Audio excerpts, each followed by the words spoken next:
جو حضور کی بات کا مذاق اڑائے وہ اس تو بڑا گستاخ، اور وہ یہ سارے ہیں کٹر ٹھیٹ انفی. تسی لوگ ہو حدیث حدیث، تیرے سامنے حضرت عمر بیٹھے ہو تو میں دیکھتا ہوں کہ وہ پھر کہ یا رسول اللہ اجازت دے. تم لوگ ہو گستاخ رسول، حدیثوں کا مذاق اڑانے والے. سے پاک وہ ہیں، آپ نے اپنے قصیدے میں فرمایا لوگوں مجھے کسی کے طرح نہ سمجھنا، میں کسی کی طرح نہیں ہوں، کوئی میری طرح نہیں ہے. سرکار غوث پاک فرماتے ہیں اللہ نے جب فرشتوں سے کہا تھا انی عالم ما لا تعلمون، جو میں جانتا ہوں وہ تم نہیں جانتے، یہ عالم ما لا تعلمون کون ہے؟ غوث پاک کہتے ہیں وہ میں ہوں، میں اللہ کے رازوں میں سے ایک راز ہوں. سبحان اللہ سبحان اللہ. غوث پاک نے فرمایا میں اللہ کے رازوں میں سے ایک راز ہوں، مجھے کسی کی طرح نہ سمجھنا. فرماتے ہیں جب نوح کی کشتی چل رہی تھی تو میں نوح کی کشتی میں موجود تھا. فرماتے ہیں جب ابراہیم نار نمرود میں تھے تو اس وقت میں ان کی پیٹھ میں موجود تھا.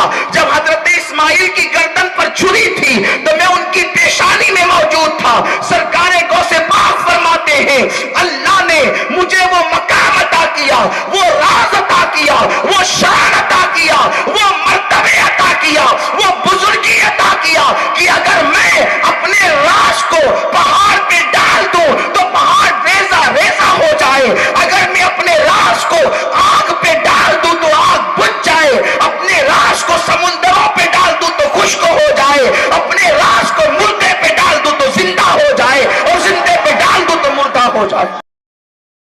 قرآن پاک میں جو حرام خوری پر آیات ہے وہ ہے ہی پرٹیکولر علماء کے بارے میں ہے کہ وہ حرام خور ہے. یہ تو اعلیٰ حضرت نے فتاوی رضویہ شریف میں لکھا کہ جب میرے سرکار معراج پر تشریف لے گئے، آقا معراج پر گئے تو عرش پر میرے سرکار نے خوبصورت نوجوان کو دیکھا. آقا فرماتے ہیں میں نے عرش پر خوبرو نوجوان کو دیکھا، اس نے اپنی گردن جھکا دی، اور جب اس نے اپنی گردن جھکائی آقا کریم آگے کو تشریف لے گئے. اللہ سے عرض کیا مولا یہ کون ہے جوان؟ جہاں فرشتوں کے پر تھکتے ہیں وہاں اس جوان کو میں دیکھ رہا ہوں. سبحان اللہ. یہ جوان کون ہے؟ ارشاد ہوا محبوب یہ تمہاری اولاد میں ہے جس کا نام عبد القادر ہے.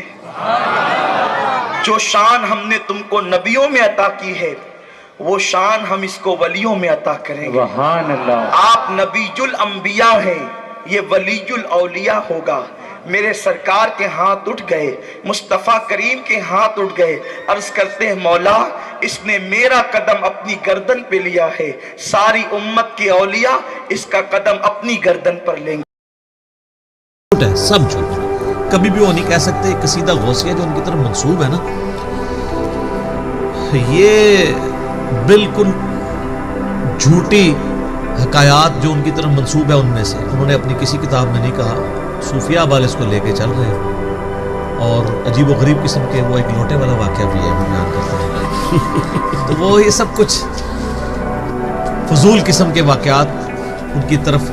یہ وہ بہجت الاسرار ایک کتاب ہے، تھوڑا بھیجا کر سے تو اس کے اندر لکھے ہوئے ہیں. یہ مجھے بتائیں اچھا ویسے کوئی شخص کہے نا کہ میں نے یہ کیا، میں یہ ہوں، کہتے ہیں دیکھو کہ ڈاکڑ خان ہے میں، تو شیخ عبد القادر جیلانی میں نہیں تو نظر آندی،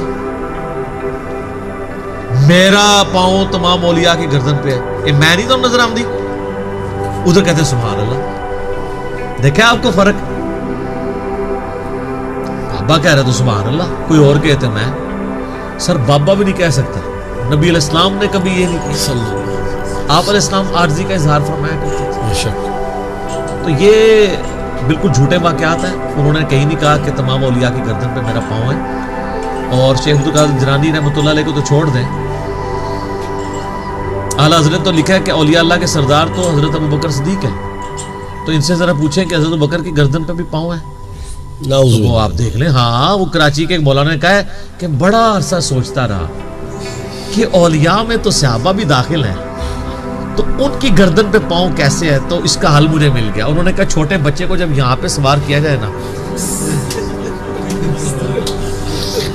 تو وہ کہتے ہیں شیخ عبد القادر جیلانی کا جو پاؤں ہے نا صحابہ کے اوپر وہ اس طرح والا پاؤں ہے, اور جو باقیوں کے اوپر ہے وہ دوسرے والا ہے. تو سر میں نے ان کی تو پوری گیم ہی الٹ دی ہے کہ تذکرۃ الاولیاء میں فرید الدین عطار المتوفی 627 ہجری میں لکھا ہے, انہوں نے لکھا ہے کہ جنید بغدادی کہتے ہیں کہ بایزید کا اولیاء اللہ میں وہی مقام ہے جو جبریل کا فرشتوں میں.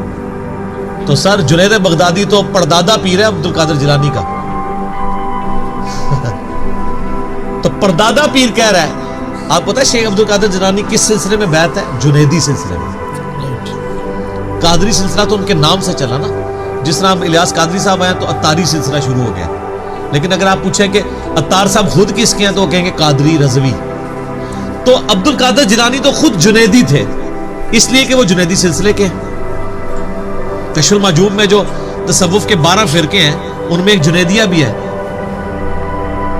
تو جنید بغدادی تو یہ کہہ رہے ہیں اب ہم آپ کی مانیں ہیں, شیخ عبد القادر جیلانی کی مانیں یا ان کے پردادا پیر کی مانیں؟ تو ایسی ویسی کہانی ہے. تو قصیدہ غوثیہ میں اس طرح کے جو جھوٹ لکھے ہوئے ہیں بالکل جھوٹ ہے. میں جنت میں نہیں جاؤں گا. سر بخاری مسلم میں حدیث ہے, میری بیٹی فاطمہ میرے مال میں سے جو مجھ سے لینا ہے لے لو, اگر اللہ نے تمہیں پکڑ لیا تو میں اللہ کے حضور تمہارے کچھ کام نہیں آؤں گا. یہ اسی لیے تھا کہ بعد میں کوئی کہانی نہ آپ کو کرائے. اتنے متکبرانہ الفاظ شیخ عبد القادر جیلانی کی طرف غلط منسوب ہے.